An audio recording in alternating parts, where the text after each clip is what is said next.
लेज का पैकेट देखे, हवा भरा रहता है उसमें, और जब उसको फाड़िएगा तो 4 दाना चिप्स होता है। यही है भाजपा। ऊपर से आपको बड़ा बढ़िया लगेगा, अंदर जब फाड़ करके देखिएगा ना तो 4 दाना चिप्स मिलेगा। कहते हैं कि प्रधानमंत्री किसके लिए चुराएंगे? प्रधानमंत्री अमित शाह के बेटा के लिए चुराएंगे, भतीजा के लिए, भतीजा के लिए चुराएंगे। पूछिए कैसे? कहते हैं कि एसएससी का एग्जाम टाइम पे नहीं हो सकता है। बागुरु, एसएससी का एग्जाम टाइम पे नहीं हो सकता है, लेकिन आईपीएल साल में 2 बार हो सकता है। अभी देखे थे पूना में मैच हो रहा था, इंग्लैंड और इंडिया का, दर्शक नहीं था, बॉलिंग बैटिंग हो रहा था। क्यों? और उस बीसीसीआई का सेक्रेटरी कौन है? देवी शाह, देवी शाह, जैसा उसको प्यार से हम लोग, उसको प्यार से हम लोग देवी शाह कहते हैं। बच्चा है ना गृह मंत्री का। वो बीसीसीआई का सेक्रेटरी कैसे बना है? कौन एग्जाम पास किया है? क्या मेरिट है उसका? कौन सा कंपटीशन दिया है? यही ना कि उसके बाबूजी के ऊपर तरीपार होने का आरोप लगा था। यही मेरिट है, यही मेरिट है ना उसका। और इस देश के आम नौजवान जो 18 घंटा मेहनत करके अपनी पढ़ाई करते हैं, आप उसकी बहाली रोक दिए हैं, आप वैकेंसियां बंद कर दिए हैं, और आप एक एक करके अगर सरकारी संस्थानों को बेच देंगे तो बताइए आपको सरकारी नौकरी कहां मिलेगा? कहां मिलेगा सरकारी नौकरी? कहां मिलेगा? इस सवाल को जो पूछने वाले लोग हैं उनको पकड़ करके जेलों में भर देते हैं। इनको क्या लगता है जेल में बंद करके रख देंगे तो हम सवाल पूछना बंद कर देंगे? ए साहब, अपने दिमाग में डाल लीजिए, जब तक जेल में चना रहेगा आना जाना लगा। ये घबराहट हमको नहीं है, क्योंकि हमको पता है कि ये देश मुट्ठी भर लोगों का देश नहीं है। ये देश, इस देश में रहने वाले 135 करोड़ लोगों का देश है, और 130 देश में रहने वाले जो 135 करोड़ लोग हैं उनके रोजी रोटी हक और अधिकार के लिए बात करना ये हमारी जिम्मेवारी है। क्योंकि हमने देश का नमक खाया है, हमने आपके टैक्स के पैसे से पढ़ाई की है, इसीलिए हमारी ये जिम्मेवारी है कि देश को जो लूटने वाले लोग हैं उनका पर्दाफाश करेंगे और उनके खिलाफ सच्चाई। कहते हैं किसके लिए चुराएंगे? मोदी जी ब्याह नहीं किए हैं, अभी इतना लोग आप मंच को बैठे हुए हैं, जो लोग ब्याह कर लेता है सब चोर हो जाता है। बोलिए, कोई भाजपा वाला बोले ना कि मोदी जी किसके लिए चुराएंगे, मोदी जी ब्याह नहीं किए हैं, तो उसको कहिएगा सुनो, तुम्हारा माँ बाप भी ब्याह किया तो तुम्हारा बाप चोर है। शादीशुदा लोग चोर होता है? ये कैसी बात है भाई? मोदी जी ब्याह नहीं किए हैं तो चोरी किसके लिए करेंगे? अरे मोदी जी उसके लिए चोरी करेंगे जिसका दरबानी करते हैं, उसके लिए चोरी करेंगे। और हम आपको बताते हैं कि कैसे चोरी हो रहा है। कहते हैं नया विश्वविद्यालय खोलने के लिए पैसा नहीं है, कहते हैं नया अस्पताल खोलने के लिए पैसा नहीं है, और 8,500 करोड़ का हवाई जहाज लाने के लिए पैसा है। कहां से आया है 8,500 करोड़ का हवाई जहाज? हमारे और आपके टैक्स के पैसे से आया है। आपका बच्चा, उसको पढ़ने के लिए स्कूल नहीं, आपके इलाज के लिए अस्पताल नहीं, लाखों का सूट पहन करके हवाई जहाज 8,500 करोड़ का चाहिए आपको। देखिए, ये स्वार्थी लोग हैं, जो शादीशुदा लोग होते हैं, अगर कुछ गलत भी करते हैं ना तो अपने परिवार का भरण पोषण करने के लिए करते हैं। ये तो इतना स्वार्थी आदमी है कि अपने स्वार्थ में घर परिवार का जिम्मेवारी भी छोड़ करके भाग गया।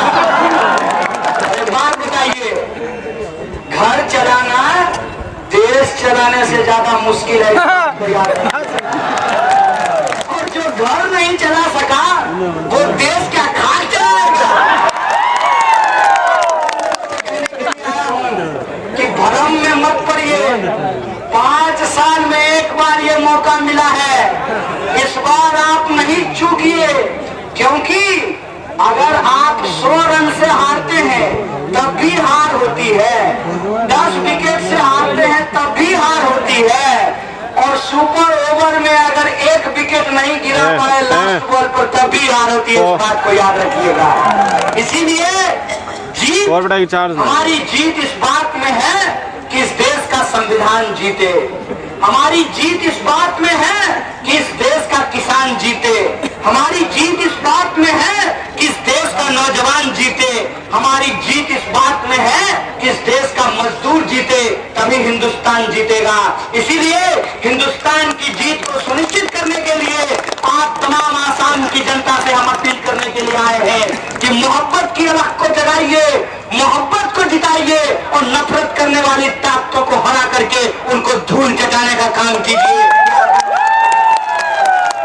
आया हूं कि मैं एक नौजवान हूं, हमने अपनी पीएचडी की है, हम भी चाहे तो किसी अच्छी जगह नौकरी लेकर के बहुत आराम से अपनी जिंदगी जी सकते हैं।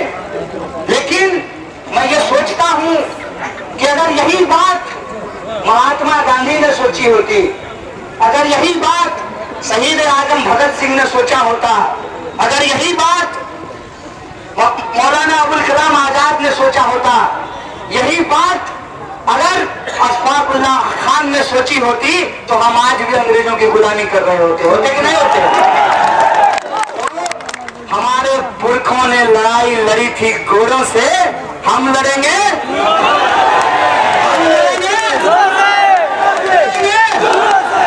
और इन चोरों को ये बताएंगे कि लोकतंत्र आपकी बपौती नहीं है। इनको लगता है कि माल दे करके, पन्ना प्रमुख बना करके ये लोकतंत्र को हाईजैक कर लेंगे। इस बार इनका सॉफ्टवेयर फेल कर देना, इस बार इनका सॉफ्टवेयर कितना हैक कीजिएगा, इतना वोट ही दे देंगे ना कि आपका हैक करने वाला सिस्टम ही फेल करेगा। इसीलिए हम आपसे कहते हैं इधर उधर देखना ही नहीं है। जैसे ये वोट मांगते हैं ना, किसके लिए चुराएगा उसके नाम पे ना, वैसे ही हम लोगों को याद रखना है कि अंबानी अदानी के लिए चुराएगा। हमको ये याद रखना है कि अपने दोस्तों को इस देश की राष्ट्रीय संपत्ति कौड़ियों के दाम में बेचेगा, और यह जो देश का लूट है उसकी तरफ हमारा ध्यान ना जाए, इसीलिए हिंदू मुसलमान करके ये हमारा ध्यान भटकाएगा। इसीलिए मैं आपसे आग्रह करने के लिए आया हूं कि सुनना है एक कान से और दूसरे कान का क्या इस्तेमाल करना है। वो नफरत की बात करेंगे, वो बांटने की बात करेंगे, वो हिंदू मुसलमान करेंगे, वो मंदिर मस्जिद करेंगे। हमको क्या करना है? रोजी रोजगार, कपड़ा, मकान, शिक्षा, स्वास्थ्य, सड़क, बिजली, पानी, ये बात याद रखनी है। हमको ये याद रखना है कि सबको शिक्षा, सबको काम, मजदूर को मजदूरी, किसानों को उनके फसल का दाम, हिंदू हो या मुसलमान, सबको मिले बराबर का आत्म सम्मान। ऐसे हिंदुस्तान का हमको निर्माण करना है। इस बात को हमको याद रखना है कि ये नया नया सगुफा छोड़ते रहेंगे। जब भी चुनाव आएगा कोई ये नया सगुफा छोड़ देंगे। आप जानते हैं कि पूरे देश को इन्होंने एनआरसी और सीए के नाम पे उबाल करके रखा। आप जानते हैं कि इन्होंने कोशिश की कि इस देश की आम और आवाम को आपस में लड़ाया जा सके। एक बात हम आपको बता देते हैं, इनको कोई मुद्दा सॉल्व नहीं करना है। क्या कहते थे? घुसपैठियों को बांग्लादेश भेजेंगे। आज खुद ही साहब बांग्लादेश में देख लिए। इनका काम है झूठ बोलना। तो जब देश का हुक्मरान झूठ बोलने लगे तो देश की जनता को अपने दिमाग में और अपने आंख में लाई डिटेक्टर लगा लेना चाहिए कि जो ही नेता झूठ बोले कि आपका दिमाग काम करना शुरू कर दे। आप मुझे बताइए कि जो मुद्दे इन्होंने कहे थे, एक मुद्दा भी इन्होंने पूरा नहीं किया। राष्ट्रीय स्तर पर इन्होंने कहा था कि काला धन वापस आएगा।